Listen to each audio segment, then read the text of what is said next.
선생님들께서 모르시고 있는 분야는 아닙니다. 모르시고 계시는 분야는 아닌데 저희가 적어도 연구자로서의 연구윤리 자체가 논문을 쓰시고 연구를 하실 때 정직성, 진실성, 정확성 그것만 잘 지키면 된다고 생각합니다. 그런데 요즘 최근 뭐 국감에서나 또 광주 전남 뉴스를 보면은 지금 교수님들이 또 많이 깨지고 있죠. 국감에서 조사를 했더니 뭐 30% 이상이 연구윤리에서 이렇게 조사 대상에서 조사한 결과 30% 이상이 부정을 했더라.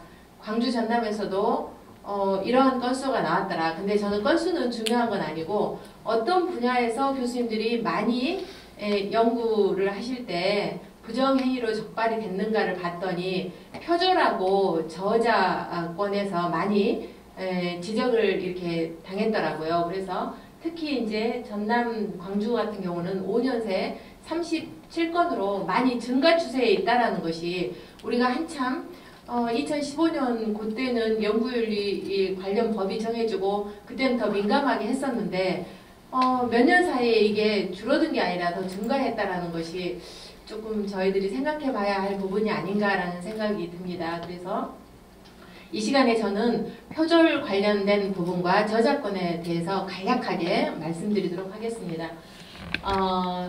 특히 이제 우리 전반적으로 사회적으로도 이번에 미성년자들에 대해서 어떻게 저자로 될 수가 있냐 그렇게 해서 문제가 많이 됐었잖아요. 결국은 대한임상병리학회에서 논문을 거절을 했잖아요. 철회를 했잖아요. 지도 교수님 한 분만 남겨놓고 5명은 다 이렇게 철회를 했는데 그때 가장 중요한 철회 조건이 첫 번째는 IRB 승인이 허위였다거든요. 왜냐하면은 인간 대상 연구를 할 때는 IRB 승인을 반드시 받아야 되고 요즘 이제 전체 대학, 뭐 병원 전부 IRB 평가 인증을 지금 시범적으로 하고 있거든요. 그래서 이제 IRB는 인간을 대상으로 했을 때 반드시 연구 대상자를 보호해야 되고 연구 대상자의 권리를 본다라는 측면에서 한데 허위로 IRB를 가짜로 했다라는 것이죠. 그리고 두 번째 문제가 된 것이 저자에 대해서 저자됨에 대한 정의를 정확하게 인식하지 못하고 했기 때문에 그 크게 두 가지 이유로 해서 논문 철회를 했다라고 이제 저는 알고 있습니다. 그래서 이제 표절에 대해서 우리가 보면은 교수님들께서도 되게 이제 표절에 대해서 하시지 않으려고 마지막에 유사율을 많이 검사를 하시잖아요. 유사율을 검사할 때 되게 6단어만 겹치면 표절로 뜨잖아요. 근데 현재 우리가 표절 검사를 하는 유사도율 검사를 하는 것들이 선생님들께서 많이 뭐 우리 이 연구재단에도 있고 카피킬러도 하고 한데 그게 정확하게 볼 수 있는 건 아닙니다. 사실 참고문헌을 했는데도 불구하고 유사율이 뜨는 경우도 많아요. 그리고 내가 그렇게 나무 문장을 베끼지 않았어도 생각이 비슷한 것들에 대해서는 똑같이 나올 수밖에 없어요. 그래서 기본적으로 0%는 절대 안 나옵니다. 그래서 표절률을 검사할 때는 지금 기준은 사실 없습니다. 기준은 없는데 일반적으로 학회나 학문 분야에 따라서 이제 조금씩 자기들이 하는 부분도 다르고 하는데 이제 표절은 일반적으로 그렇게 유사율을 가지고 검사를 하는 걸로 알고 있습니다. 그래서 이제 표절에서 대표적으로 이렇게 타인의 저작문 원문을 그대로 쓰는 걸 직접 인용이라고 하죠. 근데 이제 대학원생들이나 되게 지도하시는 학생들이 재인용에 대해서는 정확하게 모르고 하죠. 재인용을 했음에도 불구하고 마치 자기가 그 원 논문을 본 것처럼 그대로 모셔다가 많이 오고 특히 원서 같은 것도 그대로 모셔갖고 오는데 이제는 여기 인문 21에서도 이렇게 출처를 뭐 DOI인가 그 디지털로 이제 돼 있는 그 문구를 집어넣으라고 하잖아요. 그러면 정확하게 이제 보라는 의미거든요. 그래서 거꾸로 학생들한테 저는 거꾸로 되돌려서 그냥 찾아봐라 하거든요. 이 논문을 할 때 이것을 재인용을 쓰기 싫으면 이 참고문을 찾아서 참고문헌에 있는 내용을 이 원 논문을 다시 읽어보고 그 논문을 읽어본 다음에 키워드를 다시 찾아내고 그걸 패러프레이징 해서 참고문헌 밝히고 그 다음에 쓰면 괜찮다. 왜냐면은 똑같이 단어 그대로 똑같이 데려오면 안 되잖아요. 그래서 어차피 패러프레이징은 다 하는 거니까 이제 그런 식으로 많이 하거든요. 그리고 이제 인용 시에 특히 이렇게 일반적 상식 같은 경우는 출처를 밝히지 않아도 되는데요. 타인의 아이디어나 기술 같은 것을 데려올 때는 반드시 출처를 표기해야 합니다.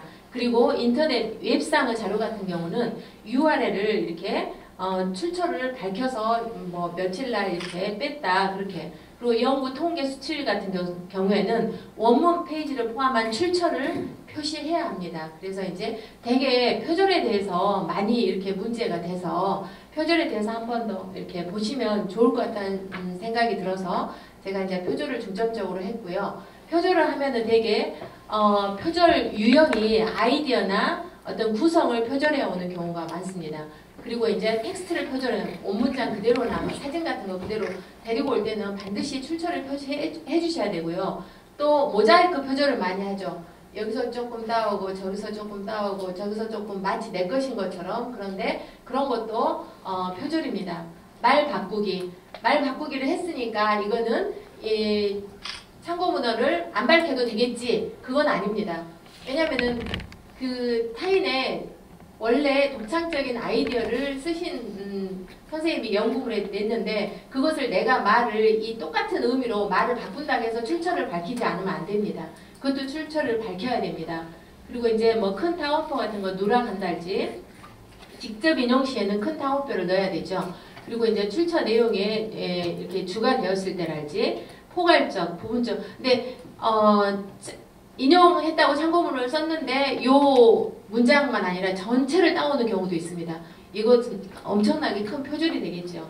그래서 이제 이런 표절 유사가 있었고, 그리고 유사도 검사 같은 경우는 100% 믿을 수 있는 건 아닌데 유사율은 표절을 얼마나 했는가를 보기 위함이지 이것을 유사도가 몇 %면은 괜찮나요? 라고 많이 물어보시거든요. 연구윤리 이제 저희도 막 교육 받으러 가고 하면은. 근데 유사도율은 0%는 나올 수 없습니다. 유사도율이 낮다고 해서 이 논문이 아주 독창적이고 조금 높다고 해서 독창적이 아니고 그런 건 아닙니다. 왜냐면은 어느 정도 유사할 수밖에 없는 문구들이 있잖아요. 뭐 연구 방법론상에 들어가면 또 특히 많이 그러기 때문에. 그런데 대개 대학들은 이제 학위 논문을 할 때 20% 이하, 뭐 15% 이하 통상적으로 그렇게 많이 하고 있는 것으로 알고 있습니다. 그래서 이제 뭐 학회에 투고할 때는 대개 이제 10% 미만으로 하기를 권장을 하는데요. 유사율이 꼭 이렇게 낮다고 해서 이 논문이 아주 독창적이고 조금 더 높다고 해서 그 논문이 독창적이지 아닌 것이 아니라고 생각을 하시면 될 것 같습니다. 그리고 유사율은 이렇게 표절을 했냐 안 했냐를 점수가 많이 유사율이 높으면은 표절했다라는 걸 우리가 확인하기 위함이지 그걸 유사도율만으로 다 판정하기는 어렵습니다. 정확하게 유사도율을 판정하려면은 이 분야의 전문가가 반드시 검토를 하고 확인을 해서 유사율을 해야 됩니다. 그러니까 내 논문하고 너무 비슷한 것 같다 하고 이렇게 신고를 하는 경우가 많죠. 그랬을 때는 이 유사도율 갖고는 최종 판정을 내리기 어렵습니다. 그 분야의 전문가가 반드시 보고해야 됩니다. 그래서 이렇게 표절의 시비에 걸리지 않으려면 참고 문헌을 정확하게 정리하는 것이 중요하고, 지금 현재 이제 표절과 관련해서는 구체적인 가이드라인은 우리나라에서 이것이다라고 정해진 건 없으나 서울대학교 연구윤리 지침과 한국학술단체 총연합회의 연구윤리 지침을 참고로 보시면 될 것 같습니다. 그리고 이제 Q&A에 많이 올라오는 것 중에 하나가 이렇게 학위 논문 내용을 바탕으로 학술제 논문을 발표하려고 하는데 자기 표절에 해당하는가? 정답은 아닙니다. 왜냐하면 자기 표절은 아니고 학위 과정에서 생산된 논문은 쉽게 많이 볼 수 없기 때문에 이것을 정제되고 보강을 한 다음에 일저자를 학생, 교수는 공동저자로 그렇게 이렇게 투고를 하면 됩니다. 그런데 학생 걸 내가 지도하고 내가 다 설계도 해주고 내가 지도하느라고 많이 써줬다고 해서 교수님이 혼자 투고를 하시거나 혼자 그것을 게재를 하시면 절대 안 됩니다. 이거는 연구윤리에 정확하게 위배되고 그게 이렇게 법으로도 이미 판결난 것들이 있습니다. 그러니까 학생들을 지도했던 학위 논문을 가지고 이렇게 투고하는 것은 권장할 사항이나 반드시 내용을 좀 더 보강하고 정제해서 일저자는 학생이 하고 공동 저자는 교수님으로 하시는 게 맞습니다. 그리고 이제 예를 들어서 세미나에서 발표를 했는데 그 세미나를 아직 세미나에서 발표한 내용이 논문으로 나오지 않았어요. 그런데 그 아이디어가 굉장히 괜찮아서 어떤 친구가 그것을 도용을 했어요. 그랬을 경우에 이것은 현재 출판이 안 됐다 하더라도 연구윤리에는 위배된 것입니다. 그런 경우에는 이러한 식으로 밑에 이 연구는 어떤 세미나에서 얻은 누구누구 아이디어에 기반을 둔 것이라고 별표로 체크를 하셔가지고 제시를 해주면 좋습니다. 그리고 이제 저작권을 한번 살펴보면은 저작권이라는 건 뭐 저자의 됨은 다 아시겠지만 이제 저자에서 저자 인정 기준이 있고 불인정 기준이 있습니다. 그래서 저희가 살펴보면은 저자는 이제 뭐 자기가 혼자 했다면 단독 저자인 경우는 큰 문제가 안 되겠죠. 근데 이제 교신 저자 같은 경우는 모든 이 논문을 투고하고 게재하는 동안에 행정적인 소통까지도 다 할 수 있는 사람이 교신 저자입니다. 그리고 뭐 연구자들의 전반적인 연구윤리랄지 뭐 그런 것에 대한 서류 같은 것들을 전부 다 책임지고 해주는 사람이 교신 저자이고요. 지금 최근에 우리 인문21 그 원장님께서 저한테도 이걸 보내주셨더라고요. 근데 연구윤리정보센터에 들어가도 이게 다 있거든요. 지금 우리나라에서는 저자됨이라는 정의를 따로 제시한 것은 없습니다. 그런데 국제의학학술지 편집인위원회에서 저자됨에 대한 정의를 이렇게 내리고 있습니다. 근데 우리나라에서는 이걸 보편적으로 따르고 있습니다. 근데 이 네 가지를 다 준수해야만이 저자라고 할 수 있습니다. 그래서 첫째는 연구 개념이나 설계, 연구 데이터 획득, 분석 또는 해석에 상당한 기여를 한 자, 그리고 여기서는 또는이 아닙니다. 그리고 중요한 학술적 내용에 대한 초안 작업을 하거나 비판적으로 수정을 가한 자, 그리고 출판될 버전에 최종적으로 승인을 한 자, 그리고 연구 어떤 부분의 정확성 또는 진실성과 관련된 질문이 적절히 조사되고 해결되도록 연구 모든 측면에 대해 책임을 지는 것에 동의한 자, 이 네 개를 다 기준이 충족해야만이 저자라고 할 수 있습니다. 그래서 이게 저자됨의 정의라고 국제의학학술지 편집인위원회에서 정의 내린 것을 우리는 같이 지금 많이 사용하고 있습니다. 그리고 저자 분명히 기여는 했는데 저자라고 하기 애매한 경우에는 이 1번부터 4번까지 그 네 개의 조건을 충족하지 못했을 때 그럼 어떻게 해야 되냐? 그럴 경우에는 기여자라고 할 수 있습니다. 그래서 감사의 글에 기여자로 기록을 해주거나 아니면 임상조사자 또는 참여조사자라고 표시를 해주면 됩니다. 그리고 그때 이 기여자들은 과학적인 자문을 했는지 아니면 연구 계획에 정밀 검토를 했는지 자료 수집을 했는지 이런 것들을 구체적으로 제시를 해주면 됩니다. 근데 우리가 이제 뭐 이렇게 좀 해주면은 이 사람도 좀 넣어야 되나 말아야 되나 막 그런 고민이 될 때 있잖아요. 그럴 때 이걸 기준으로 참고하시면 될 것 같습니다. 그리고 이제 요즘 문제가 되고 있는 것들이 강요 저자 같은 경우죠. 강요 저자는 시니어 교수님들이 뭔가 파워를 이용해서 아니면 외부적인 압력에 의해서 나는 별로 넣고 싶지 않은데 저자로 넣는 경우가 있습니다. 이런 경우에는 강요 저자라고 할 수 있습니다. 그리고 이제 명예 저자가 있죠. 명예 저자 같은 경우는 손님 저자 또는 선물 저자, 명예 저자라고 하는데 연구 과정에 별로 기여하지 않았어요. 근데 우리 뭐 내가 존경하는 교수님이고 저분이 실적이 필요하고 하다 보니까 이렇게 집어넣는 경우가 있는데 이런 경우에 되게 명예 저자라고 하고 이거는 기여를 하지 않았음에도 이런 저자들은 부적절한 경우이죠. 그리고 상호 지원 저자는 교수님들끼리 서로 협의를 하는 거죠. 우리 논문을 각자 써갖고 둘이 투고하자.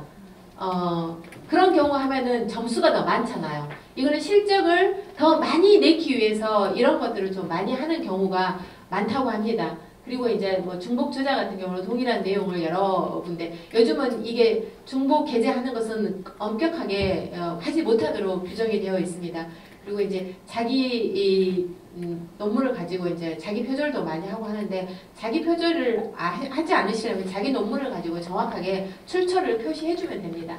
그리고 이제 유령 저자 같은 경우는 분명히 저자로서의 기여를 했는데도 불구하고 저자로 인정을 해줘야 되는데 빼버린 경우가 있죠. 이런 경우에 간혹 종종 저희가 뉴스에서 볼 수 있어서 대학원생들이 되게 연구 노트를 굉장히 꼼꼼하게 적어놓은 경우에는 교수님들이 저자로 넣어주지 않았을 때 이런 우리 1번부터 4번까지 요건에 충족됨에도 제자들을 거의 이름을 빼고 외국 뭐 저널 같은 데다가 싣고 그런 경우에 있는데 연구 노트가 있으면 이거는 100% 학생이 이깁니다. 그래서 다시 이렇게 번복되는 사례도 있고 하는데 그리고 이제 이때 유령 저자 같은 경우는 저자됨을 거절당했다라고 볼 수 있는 것이죠. 그리고 이제 부당한 저자 표시는 이제 지금까지 했던 것 내용처럼 연구의 기여를 지적인 기여를 여러 가지 하지 않았음에도 불구하고 이렇게 자격을 부여한 경우랄지 지도 학생 논문을 교수가 단독으로 했을 경우랄지 이거는 부당한 저자 표시로 볼 수 있습니다. 그래서 이제 이런 체크리스트 같은 게 있는데요. 예를 들어서 연구 디자인과 결과 해석에 독창적인 아이디어나 연구 계획이나 조언을 했으면 저자로 반드시 인정이 되는 거죠. 그리고 그 외에 적극적으로 참여한 경우도 저자로 인정이 되는 거죠. 그러나 프로젝트 감독으로 이 프로젝트를 해서 연구를 만들었다. 프로젝트 감독으로 참여한 경우에는 저자로 인정하지 않아도 됩니다. 인정을 해야 됩니다. 적극적으로 참여한 경우에. 근데 그냥 대충 교육만 시키고 그런 경우에는 저자로 불인정합니다. 프로젝트에서 내가 이거를 돈을 따왔다. 그것도 저자로 인정하지 않아도 됩니다. 왜냐면은 연구 자금만 확보했지 실질적으로 연구를 하는데 기여를 하지 않으면은 저자로 불인정되는 것입니다. 이제 이런 경우에 이렇게 저자로 불인정되는 경우가 많고 또 실험을 통해서 독창적인 데이터를 확보했을 경우에는 저자로 인정을 해줘야 됩니다. 그리고 데이터 분석을 한 경우에도 이 연구에 설계부터 참여해서 데이터 분석까지 했다면은 저자로 인정을 해줘야 됩니다. 근데 데이터 분석도 이렇게 좀 복잡한 데이터 같은 경우는 분석을 해주면은 저자로 넣어도 좋으나 키 검증이랄지 아주 일상적으로 간편한 뭐 통계 분석을 해가지고 그거를 저자로 인정을 해달라. 그거는 인정이 되지 않습니다. 그래서 이렇게 했는데 이제 그 저자에 대해서는 그런 것들을 많이 조심하시면 될 것이고 이제 우리 그 연구 윤리에 관해서 그럼 몇 년 동안 우리가 연구 윤리에 대해서 우리가 이렇게 만약에 조사를 받거나 감사를 받으면 해야 되냐? 근데 2015년 이전에 2011년 개정되기 이전에는 5년이었어요. 그래서 교수님들을 5년 동안만 거슬러서 연구물을 이렇게 조사를 해가지고 이 연구물이 부정이냐 부정이지 않느냐를 했는데 이게 법이 개정이 됐습니다. 법이 개정이 돼서 만약에 국가 뭐 펀드를 받는달지 뭐 학술 지원 사업에서 펀드를 받는달지 하면은 전체 이 지금 시점부터 전체를 다 거슬러 이제 5년이라는 기간이 없어졌어요. 없어지면은 전체를 다 확인한다라는 것입니다. 그래서 전체가 다 내가 지금까지 연구물을 만들었던 것들에 대해서 전 연구물들이 조사 대상이 된다라는 거, 검증을 한다라는 거. 그래서 여기까지 제가 간단하게 최대한 빨리 하려고 했습니다. 혹시 다음에 또 기회가 된다면 다른 내용으로 가지고 하겠습니다. 궁금한 점 혹시 있으십니까? 궁금한 점? 네. 지도 교수님께서 네. 그 3SA 타입이라고 연구 3개를 엮어서 학위 논문을 좀 쓰면 어떻겠냐라는 말씀이 나오셨는데 그러면 연구를 그 학술지 논문 2편을 쓰고 마지막에 연구를 하나 추가해서 이렇게 완성을 하면 어떻겠냐라는 논의가 있었습니다. 학술지 논문 2개를 네, 일단 그대로 그 학위 논문에 갖다 놓고 마지막에 새로운 연구 하나 추가해서 본인 거? 예, 제 거. 선생님께서 학술지 논문을 그것도 자기 표절 출처를 밝히면 됩니다. 출처를 밝히고 반드시 이게 지금 박사학위 논문을 쓰기 전에 선행으로 학술지 논문, 소논문을 쓰신 거잖아요. 네. 그러면 출처를 밝혀야죠. 출처를 밝히고 또 새로운 것을 갖다 덧붙여서 이걸 좀 디벨롭 하신다라는 소리죠. 네, 맞습니다. 예. 그러면 출처를 밝히셔야 됩니다. 네. 궁금하신 점이 있으신가요? 근데 이제 교수님들께서 아직은 인문사회 쪽에서는 IRB 승인을 많이 안 받으시거든요. 근데 이제는 앞으로는 20년 이후로는 이게 이제 조금 더 강화될 거라고 하는데요. IRB는 사람을 대상으로, 인간을 대상으로 하는 연구물에서는 IRB 승인을 다 받으셔야 됩니다. 근데 이제 그거에 대해서는 학교 안에서 IRB 위원회가 있을 거예요. IRB 시리얼 넘버를 받아서 요즘 보건계열은 전부 다 IRB 그 넘버를 제시해야만이 투고가 되는 걸로 알고 있거든요. 근데 아직 인문사회 쪽은 조금 그게 미약해요. 근데 그것도 좀 관심 있게 살펴보셔야 될 부분이라고 생각합니다. 이상 마무리하겠습니다. 네네. 사학수지로 보안상 등재가 안 돼 있는 네. 전국 간행물로 분류되어 있는 네. 네. 논문을 제출했어요. 네네. 근데 그걸 좀 정돈하고 좀 순서도 좀 바꾸고 추가해서 네.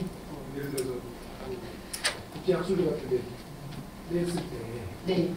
그런 경우는 어떻게 이게 좀 달라지죠. 예. 근데 이 논문을 가지고, 그러니까 우리가 학위 논문도 학술지에 낼 때는 누구누구의 학위, 뭐 석사학위 논문, 박사학위 논문을 쓰잖아요. 그런 것처럼 교수님께서 지금 이 논문을 다시 지금 버전이 달라지는 거잖아요. 그러나 이 논문을 어떤 논문을 토대로 했다 할지 그런 것들을 밝히시면 국제학술지에 그거를 그렇게 해서 내도 괜찮다라고 제가 읽기는 읽었거든요. Q&A 같은 데 많이 올라오거든요. 근데 똑같이는 안 되죠. 네, 네. 변형도 하고 그다음에 추가를 하시고 또 출처를 밝히시고 출처를 밝히시면 자기 표절이 아니니까. 근데 대개가 교수님들이 자기 표절에 많이 걸리시거든요. 내 거니까 내가 조금 적절하게 이거를 말 바꿔갖고 하면 안 될까? 이제 하셔가지고 하는데 그래서 표절에 대해서 많이 나온 것 같아요. 근데 위조나 변조는 사실 별로 검증을 잘 아직 못해요. 왜냐하면 위조는 없는 것을 만들어낸 거잖아요. 변조는 데이터 마사지를 한 거잖아요. 그러니까 그 위조나 변조를 알아내려면은 그래서 이제 논문을 쓰실 때 로우 데이터를 반드시 가지고 계셔야 돼요. 이제 아마도 그 학술진흥재단이랄지 그런 데서 이제 이렇게 펀드를 받는달지 좀 그렇게 연구하는 것들은 로우 데이터를 제출하시오라고 할 수도 있고요. 로우 데이터 코딩을, 왜냐면은 로우 데이터를 가지고 있으면서 로우 데이터 코딩을 갖다 제출하라고 하면은 이 결과값이 같은지 데이터 마사지를 했는지 안 했는지는 SPS에 돌려보면은 똑같은 결과가 나와야 되잖아요. 그러니까 금방 발견해낼 수가 있거든요. 그래서 로우 데이터를 반드시 가지고 있고 위 변조를 안 하셔야 되죠. 결과값이 좀 아니네. 아까 학생이 발표할 때 이렇게 처음에 설계를 했는데 값이 안 나오니까 느닷없이 엉뚱한 걸 갖다가 매개로 집어넣고 이제 그거는 위 변조는 아닌데 되게 이제 교수님들도 논문을 쓰시다 보면은 내가 원하는 그게 아니네 하다 보면은 데이터 값이 약간 좀 달라졌으면 하고 원하실 때가 있거든요. 근데 이제 위 변조에 대해서는 아마 그런 식으로 검증을 한다고 합니다. 지금은 표절은 그래도 이렇게 유사율을 하다 보니까 많이 이렇게 발견이 되고 또 저자에 대해서는 사회적인 분위기가 그렇게 되다 보니까 막 이렇게 신고를 하는 분위기가 많이 있는 것 같습니다. 네. 그 유사도율에서요. 네. 법 조문이나 네. 판례를 인용을 하거든요. 네, 네. 유사율이 네. 피할 수 있는 방법. 유사율을 피할 수 있는 방법. 아니 그 인용을 했는데도 판례에 이렇게 번호라든지. 네. 그다음에 법 조문 그 반드시 표기를 했는데도 불구하고 네. 유사율이 굉장히 높게 나옵니다. 네. 왜냐면은 법학에서 이게 그렇죠. 아니 왜냐면은 그 말씀이요. 왜냐면 유사율을 검사하는 도구가 특히 출처를 밝혔음에도 불구하고 유사율이 높아요. 그거를 아직 검증을 이게 잘 못 걸러내고 있는 것이 이게 이 기계의 단점이에요. 그래서 근데 이제 법 판례 같은 경우에는 그대로 모시고 와야 된다면 그게 좀 문제가 되긴 하죠. 근데 예를 들어서 그 독창적인 연구물 안에서의 문장은 이게 유사율이 6개의 문장만 동일하면은 유사율에 걸리거든요. 근데 너무 아이러니한 게요. A, B, C, D, E 이걸 갖다가 D, E, C, A, B 하면 안 걸립니다. 너무 웃기는 거 아니에요? 그리고 A는 무엇을 C로 했다. C는 뭐뭐로 A로 하게 했다. 예를 들어서 문장이 그렇게 되면 걸리지 않습니다. 너무 조금 웃기는 거죠. 근데 6개의 문장이 동일하게 나열되는 순간 걸립니다. 순서가 똑같아요. 근데 순서 한번 바꿔보십시오. 문장을 약간 패러프레이징 해보십시오. 안 걸립니다. 우리가 유사율 이렇게 검사를 하면은 양쪽에 딱 뜨잖아요. 양쪽에 내 논문,